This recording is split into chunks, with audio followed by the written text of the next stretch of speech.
Hello all, a day later than I was expecting to, but I'm back with the second video on blood. Today I want to talk about blood and nutrients. So it'll be the relationship between the intestines and the liver and the adipose tissue and all the cells in our body that use nutrients, which is all of them. So we're all familiar with food being important to our survival. And we're all basically familiar with how that process works. You take food, you put it in your mouth, you swallow it, it does stuff. Comes out the other end. So I'm going to be going into a little more detail on what happens in the digestive system, how that interfaces with blood, and then what happens after. So yes, the first step is, of course, eating. So you chew and the salivary amylase starts to break down complex sugars and you get it into small enough bits that you can swallow. Then it goes into the stomach and the stomach mashes it into even smaller bits and you've got a strong acid that helps with breaking down even more. And then it goes into the duodenum, which is the first part of the small intestine. And I went through all that pretty quick because you all kind of know it and it's not terribly interesting. But at the duodenum, the stuff gets interesting. The duodenum is a really important part of the small intestine because you have the bile coming from the liver through the bile duct and other enzymes and whatnot that come from the bile system in the liver. And then you've got pancreatic enzymes coming from the pancreas and spleen. I'll get more into why I say pancreas and spleen later because any Western textbook will just say pancreas there.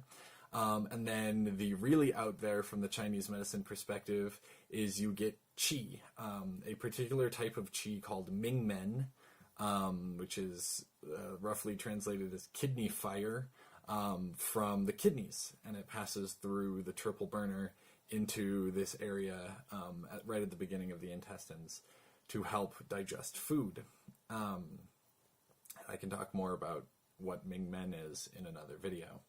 But so you have all of this nutrients and all of this stuff helping you break down nutrients. So it gets to the smallest chunks that your body can reasonably metabolize it into.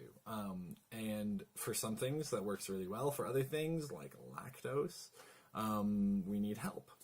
And that help comes in the next stage of the intestine. Oh, also in the duodenum, the bile salts have brought the pH, the acid level, back down to just a little acidic instead of very acidic like the stomach was at. So you've got this more neutral environment for all of these bacteria to live in. And the bacteria in your gut are doing the next huge chunk of your digestion.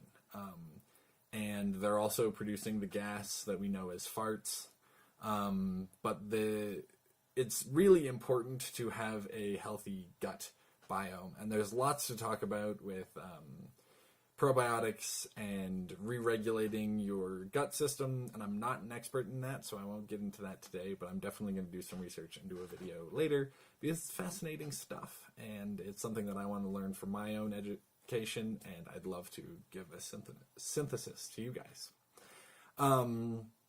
So yeah, bacteria in the gut.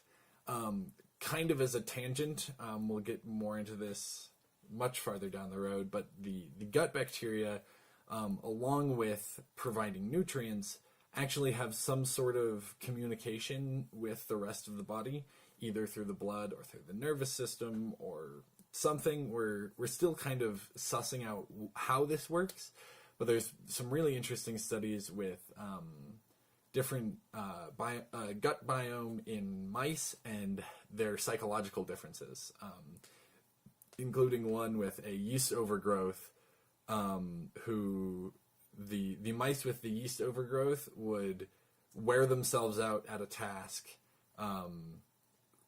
far more rigorously, to the point of damaging themselves than one with a healthy, normal gut biome. So treat your little bacterial buddies in your intestine well because they change how you think.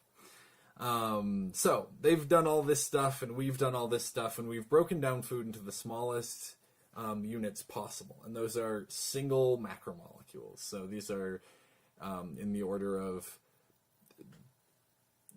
10 to kind of in the 70 molecule range, or individual particle atom range. And these then get transported across the intestine. In a normal healthy system, you're only transporting these very small, minute particles across. There's something called leaky gut syndrome, which many of you have heard of, I'm sure. The leaky gut syndrome is a enhanced permeability of the intestinal wall. So the intestinal wall is usually like this, and it has an ability to selectively transfer just the things it wants to transfer. But if you have damaged your intestinal wall for any reason, they start to loosen up, and you get bigger bits of food.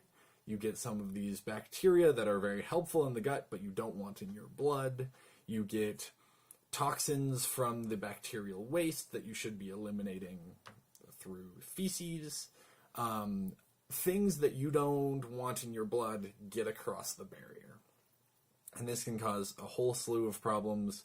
It's associated primarily with like autoimmune problems, but there's any number of things that can come from having these things out of place in your body, right? There are things that should be in your guts. There are things that shouldn't be in your blood. But in a normal, healthy system, you get these individual macromolecules across, and they flow into the blood. And as they're moving around the blood, most of them are going to be picked up pretty directly, right? If it's a sugar or a fat molecule or a protein, there are going to be cells in the body looking for those things, or receptive to those things, because they're not actively seeking them out. They're just opening up possibilities to gain them, and enough of them will drift into the right spots and be assimilated into cells. But there are certain things, like alcohol is a great example, that do end up assimilating into cells and affecting things, but the body wants to clear it as fast as possible. So the liver is going to be accepting and reworking those in phases. And the result of a hangover is partially dehydration, and partially the chemicals that the liver has converted the alcohol into in its intermediary stage before it gets eliminated by the kidneys. And we'll talk more about toxins next time I do a vlog, and the kidney stuff, which is super cool. I love the kidney. Anyway, you'll hear all about that tomorrow. So the liver is metabolizing, but it also does a huge amount of storage. So when you have sugars or fats that aren't being picked up by the somatic tissues to be used to run, jump, think, whatnot, the liver and the adipose tissues end up receiving far more of the sugars and fats, and then they get converted into the more stable fat molecules that can be stored for long periods of time and then reversed back into sugars or whatever as you need that energy again. I think that's all I want to say about nutrients in blood and the role of the intestinal tract. Oh, I suppose there is one last stage in food passing through, and that's the large intestine. And the large intestine is going to mostly pull water back. So you've added all of these salts and proteins and whatnot from the liver and kidneys. You've added not sulfuric acid, caloric acid. I'm gonna cut that. You've added stomach acid. All of this has led to this big watery bolus. And once you pull all the nutrients out of it, you're left with just waste and water. And then it runs through the large intestine and pulls back all of the water it can. And depending on what else is in that, it might be able to pull out more or less water, and you get some sense of that when you notice your stool is watery or too dry or anything like that. Those are all probably bacterial problems that are expressing themselves in the large intestine. All right, that's everything I want to say about digestive system and blood. And if you have any questions, anything I can clarify, anything I didn't speak to well enough, I'm going to talk more about toxins and filtration and how the blood cleans itself, so maybe a little bit more on the liver and then a lot on kidneys tomorrow or whenever I get to another video, because I forgot yesterday. I was too busy. Anyway, see you guys soon. I hope you're enjoying. Like and subscribe.